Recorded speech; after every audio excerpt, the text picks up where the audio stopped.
মেরে মোহতারাম, কবরের আযাব ভীষণ ভয়ঙ্কর। আল্লাহ নবী সাল্লাল্লাহু আলাইহি ওয়াসাল্লাম হাদিসে বিস্তারিত কবরের আযাবের বর্ণনা দিয়েছেন। আল্লাহ তাআলা কোরআনে বলছেন, ওয়ামিন ওয়ারাইহিম বারযাখুন ইলা ইয়াউমি ইউবআসুন। আল্লাহ তাআলা বললেন যে তোমরা মৃত্যুর পরে কিয়ামতের মাঠে পুনরায় উঠানো পর্যন্ত মাঝের এই টাইম বারযাখ অর্থাৎ কবরের এই জিন্দেগিতে অবস্থান করো। এই আয়াত দ্বারা কবরের জীবনের সুবুত স্পষ্ট কোরআনে পাওয়া যায়। নবী সাল্লাল্লাহু আলাইহি ওয়াসাল্লাম বলছেন, প্রতিদিন কবর, যার কবর যেখানে, তার কবর তাকে ডাক দিয়ে বলে, ও আল্লাহর বান্দা শোনো, আনা বাইতুদ দুধ, আমি পোকামাকড়ের ঘর। আমার বাপ শুনেন, যুবক আপনারাও শুনেন, আপনারাও শুনেন, কবর কিন্তু নির্দিষ্ট কোনো বয়সে যায় না বাপ।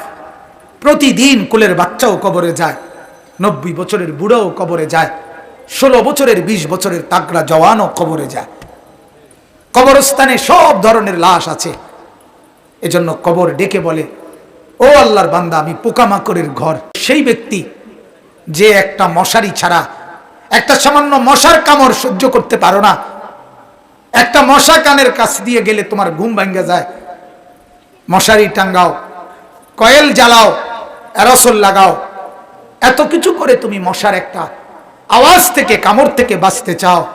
হায় আল্লাহর বান্দা, তো বছরের পর বছর, শত শত বছর কবরের মধ্যে এই পোকামাকড়ের ঘরে কেমনে থাকবা?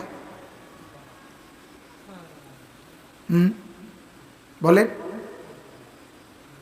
কবর প্রতিদিন বলে, আনা বাইতুল ওয়াহদা, ও আল্লাহর বান্দা, আমি কিন্তু একাকী ঘর, একাকী ঘর, কেউরে পাবা না, কেউরে না।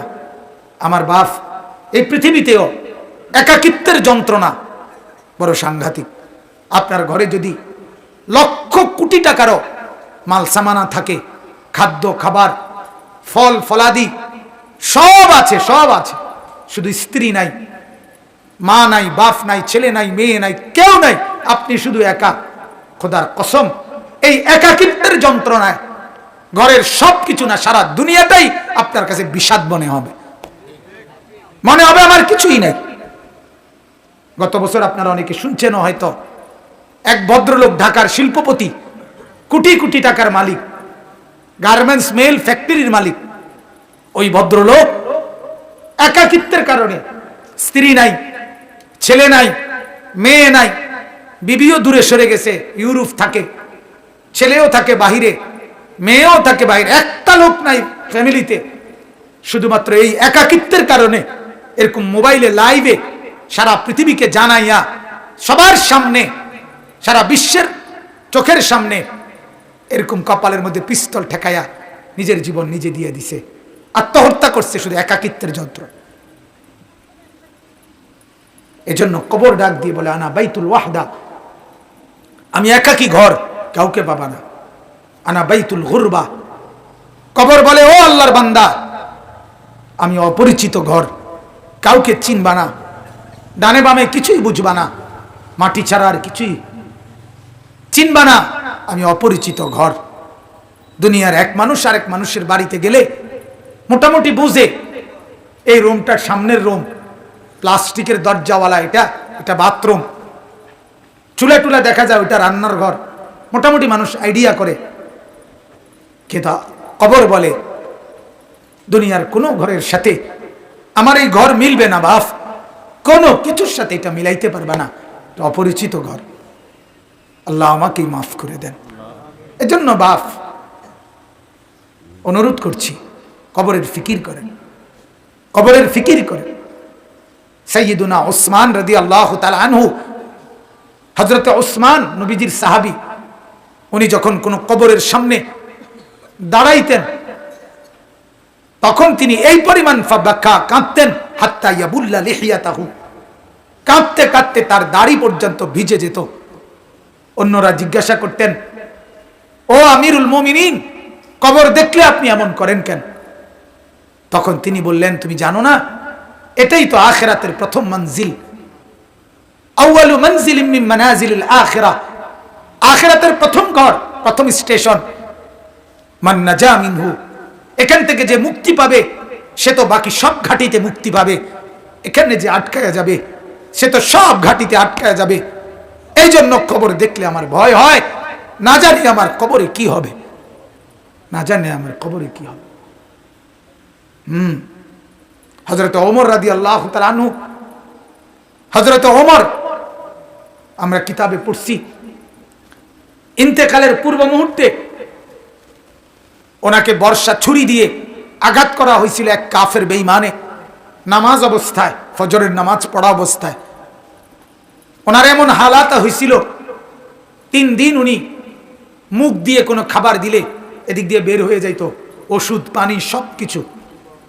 এইভাবে ছুরি দিয়ে গাই দিছে ওনাকে 8-10টা। এরপরেও হযরত ওমর রাদিয়াল্লাহু তাআলা এই অবস্থায় মুমূর্ষ, তখন তিনি চকির মধ্যে, খাটিয়ার মধ্যে ওনাকে শোয়াইছে আর সবাই কাঁদতেছে।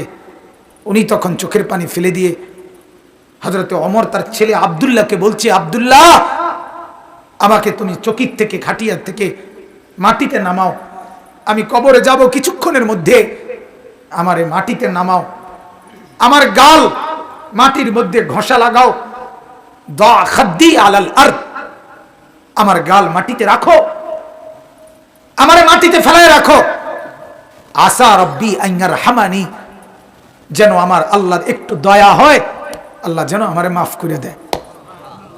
যেন আল্লাহ বলতে না পারে, ওমর মরার সময়ও ঘাটে উঠতে রইছ, অহংকার করছিস, এটা যেন বলতে না পারে। এই ছিল সাহাবায়ে কেরামের ফিকির ভাইয়া, ফিকির। হ্যাঁ, হাদিসের মধ্যে আল্লাহর নবী সাল্লাল্লাহু আলাইহি ওয়াসাল্লাম বলছেন, কসম হাদিস এটা, নবীজি বলেন কোন নাফরমানের লাশ যখন কাঁধের মধ্যে করে কবরস্থানের দিকে নিয়ে যায়, এই পরিমাণ চিৎকার করে, এই পরিমাণ চিৎকার করে নাফরমান বলে, আল্লাহর দোহাই তোমাদের, আমার লাশ ওই কবরস্থানে নিও না, আমার এই কবরে রাইখো না। আল্লাহর নবী সাল্লাল্লাহু আলাইহি সাল্লাম বলেন, মানুষ ব্যতীত আল্লাহর সব মাখলুক ওই চিৎকার শুনতে পায়, ওই চিৎকার শুনতে পায়। এই কবরে যাওয়ার আগে চিৎকার, লাশের চিৎকার। আল্লাহ নবী সাল্লাল্লাহু আলাইহি সাল্লাম বলেন, যদি ওই নাফরমানের চিৎকার তোমাদের কানে একবার শুনতা, তাহলে পৃথিবীর কোনো মানুষ কোনোদিন কারো লাশ খাটের মধ্যে কান্দে নিত না, কারণ যদি চিৎকার মারে এই ভয়ে, তাহলে রাস্তায় পড়ে থাকতো লাশ, কুকুর আর বিড়ালে খাইতো। হাদিস আমার বাপ। অতএব কবরের ফিকির করেন। আল্লাহর নবী সাল্লাল্লাহু আলাইহি ওয়াসাল্লাম মৃত্যু পর্যন্ত নবীজি নিজে নিজে, আল্লাহর নবী সাল্লাল্লাহু আলাইহি ওয়াসাল্লাম 5 ওয়াক্ত নামাজের পরে, 5 ওয়াক্ত নামাজের পরে নবীজি যে কয়টা জিনিস থেকে পানাহ চাইতেন, আল্লাহর কাছে মুক্তি চাইতেন, তার মধ্যে একটা হলো কবরের আযাব।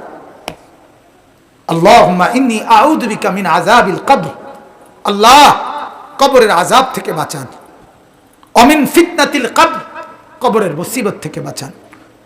আল্লাহর নবী সাল্লাল্লাহু আলাইহি সাল্লাম বলেন, কোন নাফরমান যখন কবরে প্রশ্নের জবাব দিতে পারবে না, তখন আল্লাহ তাআলার পক্ষ থেকে বলা হবে, ফাআফরিশুহু মিনান নার ওয়ালবাসুহু মিনান নার ওয়াফতাহু লাহু বাবান ইলান নার। ও ফেরেশতারা, এই নাফরমানের কবরে জাহান্নামের বিছানা বিছায় দাও, জাহান্নামের পোশাক পরায় দাও, জাহান্নাম বরাবর দরজা খুলে দাও। কিয়ামত পর্যন্ত এভাবে জাহান্নামের আগুনের পোশাক আর বিছানার মধ্যেই ধাউ ধাউ করে জ্বলবে। আল্লাহর নবী সাল্লাল্লাহু আলাইহি সাল্লাম বলেন, নাফরমানের কবরে এমন একজন ফেরেশতাকে পাঠানো হবে, যেই ফেরেশতা আমা ওয়া আসাম্মু, অন্ধ এবং বধির, চোখেও দেখে না, কানেও শোনে না, লোহার একটা মুগুর দিয়ে একটা বাড়ি মারবে, 7 তবক জমিনের নিচে দেবে যাবে, আবার উঠবে, আবার মারবে।